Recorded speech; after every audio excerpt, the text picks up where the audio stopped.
Gran part de les persones amb discapacitat intel·lectual poden tenir i mantenir un lloc de treball perquè poden ser responsables, tenir constància, ser puntuals, tenen habilitats. A Terrassa, des de fa més de 40 anys, FUPAR s'ha convertit en un espai que ofereix oportunitats laborals estables i de qualitat, formació professional, serveis assistencials d'atenció terapèutica i activitats socioeducatives en el temps de lleure a persones adultes amb discapacitat, prioritàriament intel·lectual.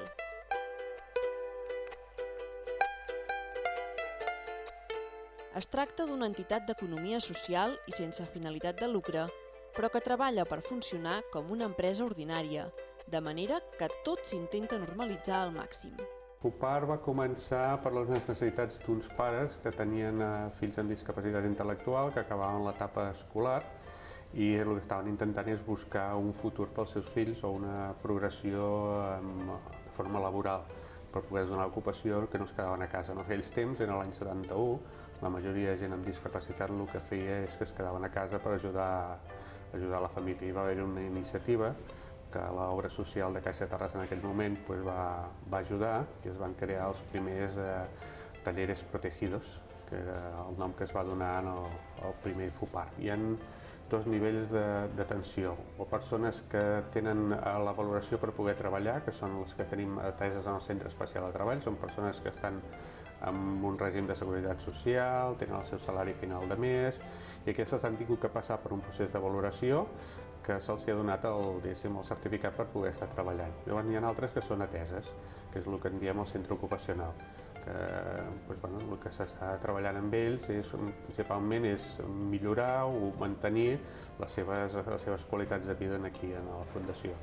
Llavors, uns s'apunten i normalment cada any n'entren 7 o 8, principalment sortint d'escoles especials de la ciutat, i els altres de centre especial de treball, a mesura que nosaltres tenim feina per poder-los oferir amb una continuïtat, també entren. Actualment el problema és que en el centre especial de treball devem tenir com a vora un centenar de persones en llista d'espera per poder entrar. Només fa 40 i pico d'anys que FUPAR existeix, però ens falta moltíssim per poder conèixer aquestes diferències entre ells. Sí que tenim molts més diagnòstics que no pas quan vam començar, però crec que hi ha tanta diversitat que ens falta molt poder tenir la universitat al nostre costat per poder veure quins camins, quins perfils, quines diferències hi ha i poder anar donant en cada cas el que ells puguin necessitar. FUPAR té un ampli ventall de serveis que impliquen tipus de feines diferents. Això permet que els treballadors puguin passar d'una secció a l'altra en funció de la seva edat, el seu estat o la seva condició física. És molt important quan logrem que el client ens vingui a veure. A vegades costa que el client vulgui venir aquí, es desplaci i vegi les instal·lacions que tenim.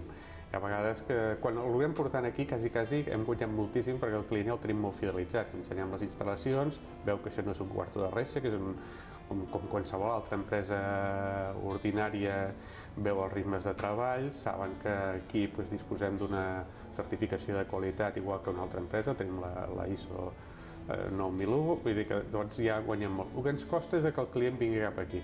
Ja anem a explicar-ho, intentem portar-los aquí, que vegin com treballem, però costa. Quan el tenim aquí, normalment queden molt impressionats i ja tenim molt de guanyat perquè ja tenim quasi el client fidelitzat. Estem ara amb una facturació del voltant d'uns 3 milions d'euros en facturació i per el punt mort nostre estaria més o menys als 3 milions i mig, 3.700, que és el que ja havíem arribat feia 2 anys i que ara de moment ens costa arribar-hi. Neteja de pàrquings i espais comunitaris, espais exteriors, naus industrials o cotxes. Són només alguns dels serveis i productes que ofereix la Fundació ManRumens. Destaquen també els treballs de jardineria, com ara la venda de flors i plantes, el manteniment d'espais verds o l'enjardinament. Alhora, la Fundació elabora productes artesanals propis, produeix suports impresos com pancartes o banderes, entre d'altres. A tot això cal afegir els serveis industrials. Però la Fundació també ofereix serveis als seus treballadors. És el cas de l'activitat de judo, a través del Club Esportiu Pingüí. Des de la seva creació, el club ha tingut per objectiu potenciar la pràctica física i esportiva, adaptant-la a les necessitats individuals i rebent el suport d'entrenadors. Tot plegat per contribuir a l'adaptació i inclusió de la persona amb discapacitat intel·lectual mitjançant l'educació física de base i la pràctica d'esports col·lectius, possibilitant en cadascuna de les modalitats esportives la pràctica a nivell recreatiu i competitiu.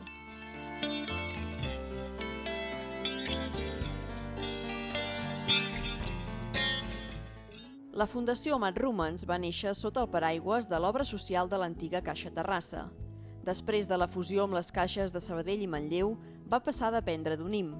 El 2012, el BBVA adquiria Unim i FUPAR passava a formar part de la Fundació Antigues Caixes Catalanes. L'any passat va ser un any bastant dolent, no és perquè perdéssim clients, el que va passar és que els clients es van portar molt menys volum, i doncs una empresa ordinària el que hagués fet hagués sigut un expedient de regulació i 20 persones, que potser més o menys és el que ens va sobrar l'any passat amb hores que vam tenir de no productivitat, que haguessin tingut que anar a engreixar l'atur. Aquí el que vam dedicar és a fer formació, és a dir, al moment que no teníem feina organitzàvem cursos per reforçar totes aquelles habilitats que de vegades perquè no tens temps i de més es van perdent i doncs convé molt tornar-les a reforçar, i això és el que vam fer l'any passat. Però clar, totes aquestes hores que vam dedicar a formació vam deixar d'ingressar diners de feines que faríem i l'any passat va ser un any bastant difícil. Aquest any ha millorat una miqueta, no és que estiguem allò amb una sostenibilitat, tindríem que créixer més.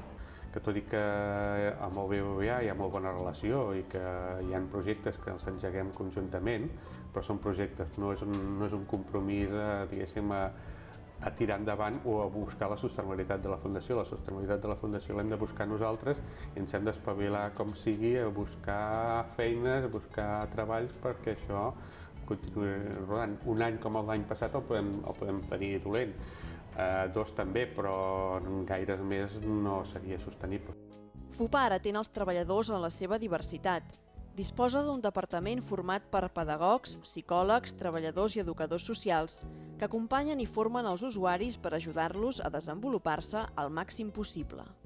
Les persones que venen a FUPAR són molt variades. Hi ha persona que necessita molt suport, hi ha persona que necessita molt poquet, hi ha àrees molt diferents. Llavors, des del nostre punt de vista, el que volem és que aquestes persones tinguin el que necessiten, però també que d'alguna manera estiguin preparades per assumir, si pot ser, aquest repte de vida d'una manera inclusiva. Possiblement, al principi, les persones amb diversitat funcional estaven molt més tancades, eren persones potser que no convivien tant amb els altres. A mesura que han anat passant els anys, des de les entitats, des de les famílies i des de la societat mateixa, cada vegada estem utilitzant entorns més inclusius, entorns més comunitaris, utilitzem uns transports públics, ens anem a fer esport amb instal·lacions, tenim uns programes adreçats, per exemple, a escoles, que d'alguna manera el que fan és acostar la realitat de persones amb aquesta diversitat funcional a col·lectius que d'entrada no hi tindrien cap tipus de referència. I és que la voluntat és que les persones amb discapacitat intel·lectual es puguin desenvolupar amb normalitat dins la societat. El que busquem és sentir-nos imprescindibles, siguin el que fem i sentir-nos autorealitzats. Crec que la feina és un d'aquests eixos que de fet ens ho ha de poder permetre. Qualsevol persona, per petita que sigui la seva aportació, sap que allò que està fent és necessari. Una de les coses que nosaltres pretenem és que no se'ns doni feina perquè persiguem o treballem amb les persones que treballem. Nosaltres la feina l'hem de fer igual de ben feta que qualsevol altra empresa que no treballi amb persones amb discapacitat. I això és una de les premisses importants. No volem que ningú ni fer la llàstima de dir anem a donar a aquesta gent perquè no, nosaltres hem de fer la feina com qualsevol altra, l'hem de fer ben feta perquè si no seria un fracàs. Aquí, per exemple, perquè veieu una miqueta el que és la complexitat de lo que significa un canvi de feina, no? Tot això són unes matrius que s'han de col·locar aquí i el responsable monitor, en aquest sentit, ha de tenir uns coneixements tècnics per preparar la màquina. Hem d'estar atents a el que ens diu el mercat, no? Nosaltres partim de la base de que tenim una potencialitat amb moltes mans, que ens saben fer moltes coses, tenim una maquinària i hem d'estar atents a el que ens demana el mercat. Que ens demana fer blísters de cromos, doncs fem blísters de cromos. Que ens demana fer un manipulat per una tercera empresa, doncs ho fem. En aquest sentit, sempre estem oberts a tot el que sigui treballar. Qualsevol persona, el que ens podem trobar en determinats moments de la nostra vida és que necessitem suports. I possiblement cadascú de nosaltres els necessitem, igual que ells, en moltes, en poques àrees de la nostra vida. Hi ha persones de la Fundació que en moments determinats només necessiten un suport laboral i per tant el que se'ls ofereix és això, tenir unes competències, tenir uns aprenentatges, uns programes d'orientació i de formació que de fet els ajudin a tenir aquesta part de la seva vida coberta. Hi ha altres persones que, a més d'aquesta part més laboral, necessiten una part més de relació, o de lleure, o de família. I per tant el que intentem és buscar amb cada persona què és el que necessita per poder-li oferir. Els monitors són bàsics a FUPAR i tenen un paper clau tant per als processos de producció com per relacionar-se amb els treballadors. El monitor vindria a ser l'equivalent d'un encarregat d'una empresa ordinària, és a dir, és el que porta el control de les feines que s'estan fent, mira la productivitat, es cuida del personal, si hi ha alguna cosa que no acaba de funcionar, doncs canvia.